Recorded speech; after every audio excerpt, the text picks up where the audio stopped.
Hello, this is Catherine, and I know I need to stop talking. Hello, my lovelies, how are we doing? I would just really like to, in the interest of transparency and this being a safe space, tell you all that I just had to delay starting the recording button on this podcast because I had to briefly belch having downed my Coke Zero too quickly. Don't try and tell me this isn't where the glamour is. I am, influencer personified. How are you all? How have your weeks been? I mean, life's a bit bonkers right now. I'm not going to lie, it's absolutely mental. I'll come on to some of the mentalness. But conscious, it's 2 weeks since we last recorded a podcast, so let's do a catch up. Let's do a catch up. How are we all? Hopefully everybody is okay and staying fit and well and healthy and dealing with crazy weather. Like, what the fuck? 1 minute it's like bright sunshine and 1 minute it's snowing. It's been a little bit of a crazy week. I went away last weekend, which is why you didn't hear from me. I went away. I went up to it's like an event that hasn't got a name really, because it was my cousin's christening of her 2 daughters and also a wedding. Not really, it was a bit of a wedding. They got married in lockdown and obviously nobody was allowed to hang out with anybody else unless you were in Downing Street having a party, which time was perfectly acceptable. But for most people, you weren't able to celebrate. So it's kind of like a belated wedding celebration and christening all rolled into one. And it was lovely. It was so nice. God, isn't it lovely doing normal things? I hope that I don't reach a point in, I'm not going to say a post-pandemic world, because unless you're in government, everybody else understands that COVID is still very much a thing. And I know lots of people poorly with COVID at the minute. But I do hope in this non-lockdown world that we're now in, and fingers crossed remained in, I do hope that I don't lose this sense of wonder and joy for the sheer fucking normality of being able to do something as amazingly, gloriously normal as go and hug a member of your family. Which shouldn't be a novelty, but oh my goodness me, it still really is. So travelled off to go and do that. Left Mr. I Know and Stop Talking and the children at home. You'll be pleased to know that this time Jamie managed to refrain from running from scissors, although I did regularly text him during the evening when I was away. So just checking that you're not still running with scissors. For anybody who's wondering what I'm banging on about the running with scissors incident, please refer back to the previous week's podcast in which I inform you all about the debacle that was. Oh, honestly, children running with scissors, absolutely fucking ridiculous. So yeah, so I had a lovely weekend away. My sister and I stayed at an Airbnb. I've never really done the whole Airbnb thing. I feel like I'm really late to the party on this one, but I've never massively done the Airbnb thing. But we were staying somewhere fairly remote, so I was like, right, let's crack open Airbnb, let's see what happens there. And in my head, possibly I'm a little bit naive on the Airbnb thing, because in my head, I thought the whole Airbnb piece was like, you would like have someone in an Airbnb if you're like renting out your whole house, which I've been with friends before, and we like stayed in somebody's house and they'd done it out. So I kind of naively assumed that was what Airbnb was. I didn't realise that you could also do Airbnb if you basically just had like a corner of your house somewhere that you wanted to put some random strangers into. So we duly booked to stay in this Airbnb, and the lady whose house it was absolutely lovely and delightful and really helpful and very accommodating, and absolutely we could come and check in early and leave our cars there and it wouldn't be a problem at all. Really, really lovely. And we turned up at this beautiful, stunning house in the middle of the country, parked our cars on the big gravel drive and sort of went over to the door and knocked on the door. And after a little pause, she came out, lovely lady, sort of came out, greeted us, said, yeah, leave your cars, that's absolutely fine. She said, I'm still finishing off your room, she said, so let me show you to where it is. We said that would be great, fantastic, thank you so much.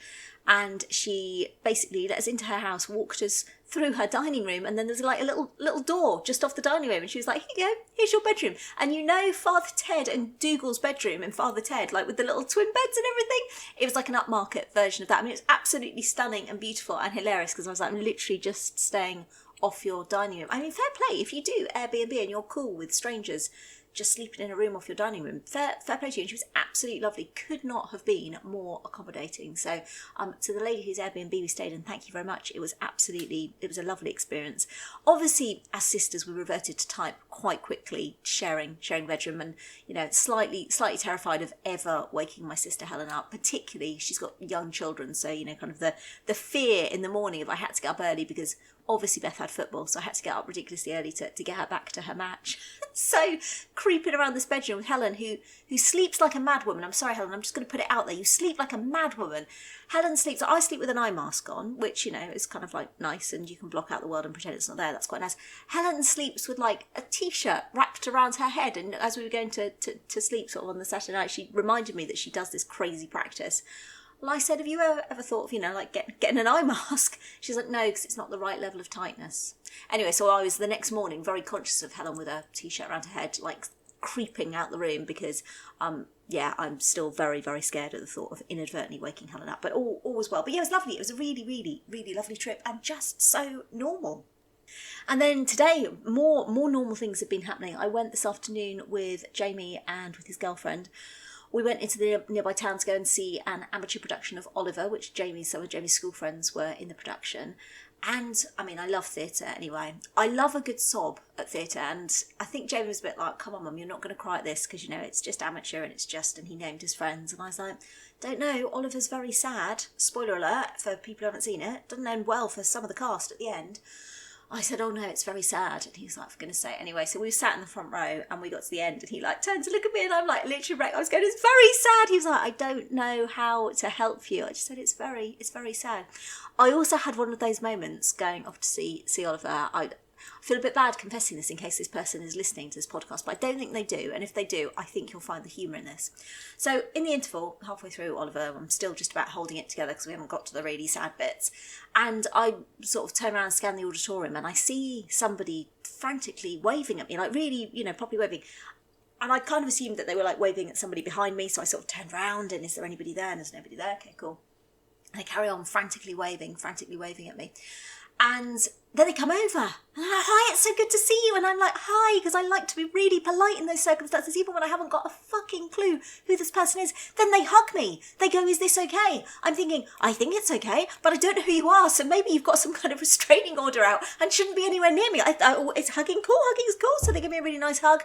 And it's so good to see you. How long has it been since I last saw you? And I was like, I do not know the answer to this question, even slightly, because I haven't got a fucking clue who you are.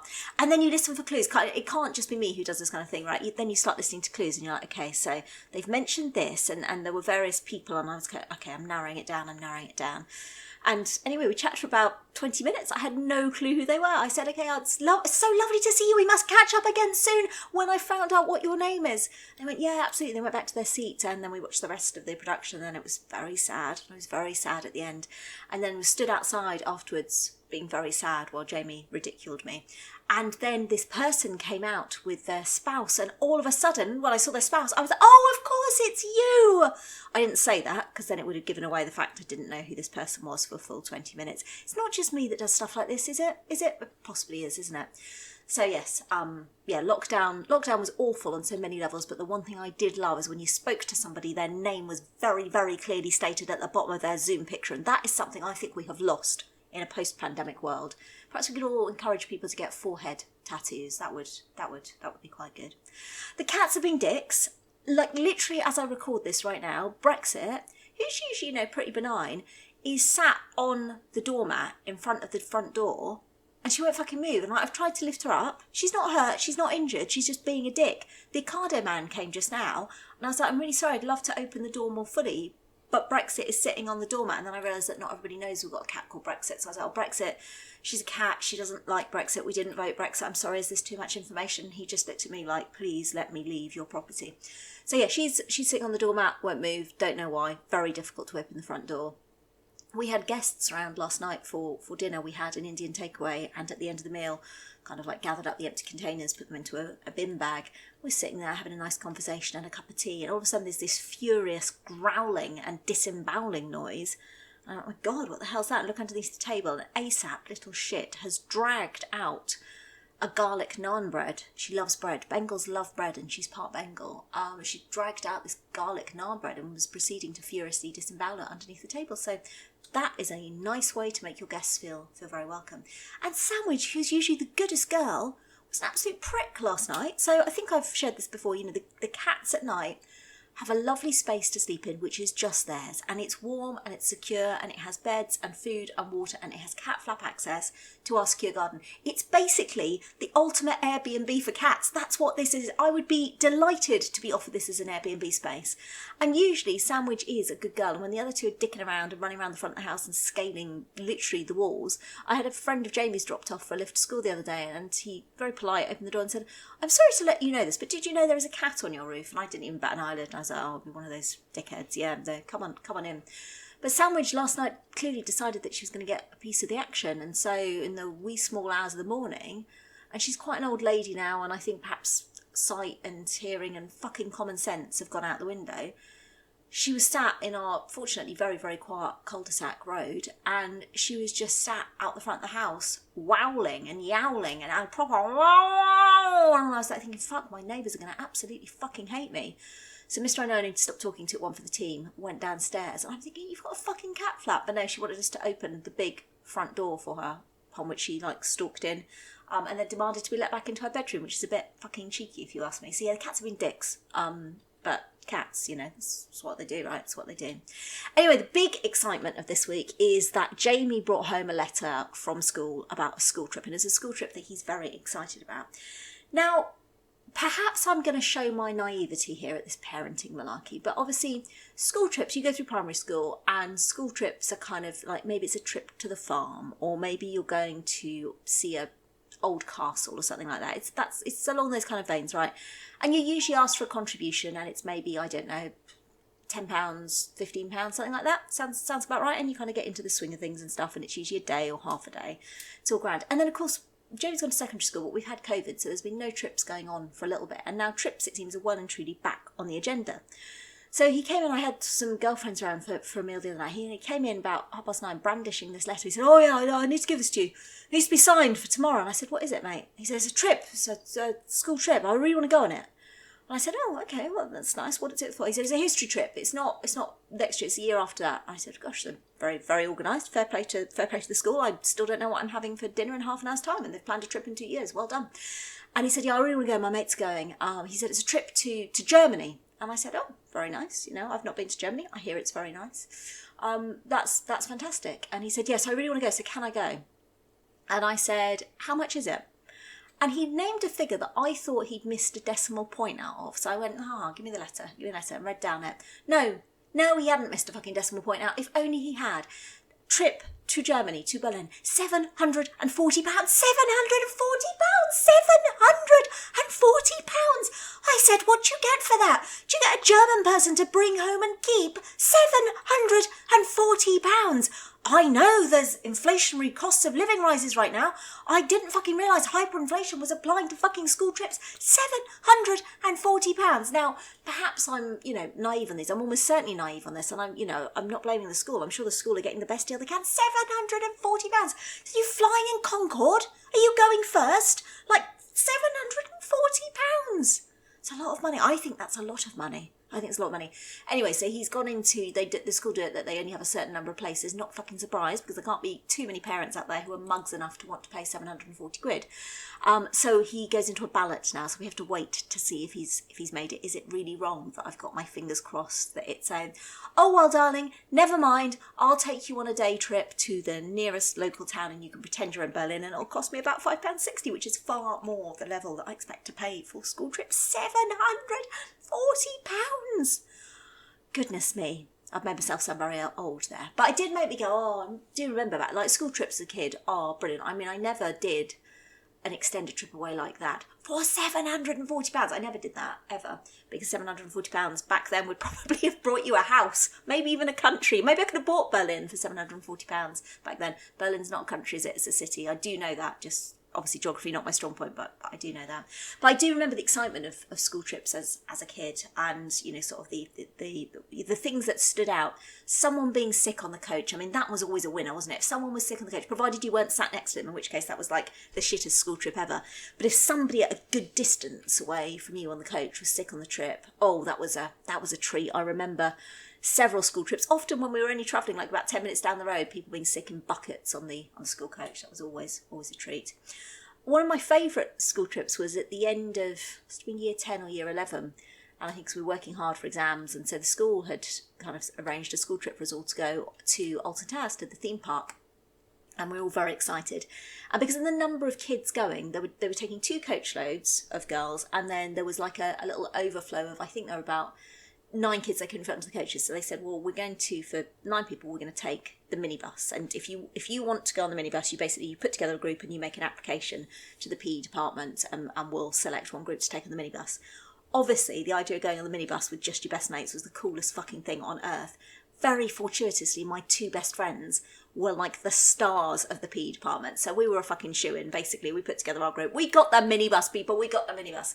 So we were obviously very hyped. And then we were like, what can we do to make this even more amazing than it already is, going on a school trip on our own private minibus? And I don't even know who thought of this or how or why a group of 15 and 16-year-old girls thought this would be cool. You'll pardon the pun when I tell you what we did in a minute. We decided that what would be really great is we'd go on this trip, and instead of like bringing boring old bags or lunch boxes, we would each bring a cool box. Do you remember cool boxes? I think they're still a thing. They probably look a bit trendier now.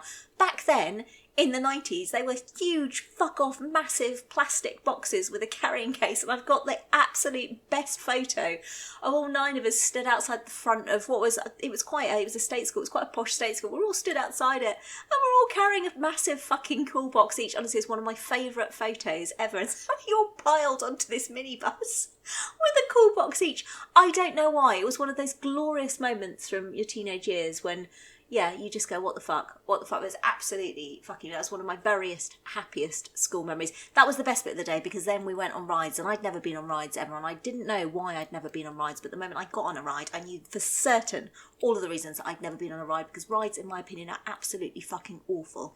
We went on Nemesis, and I've got a photo that maybe one day I'll share, or maybe it's best that it's left to the kind of the annals of time, which is myself and my friend Claire sat on Nemesis. And for anybody who has had the good common sense never to go on Nemesis, well done you, bravo, you probably will live longer as a result.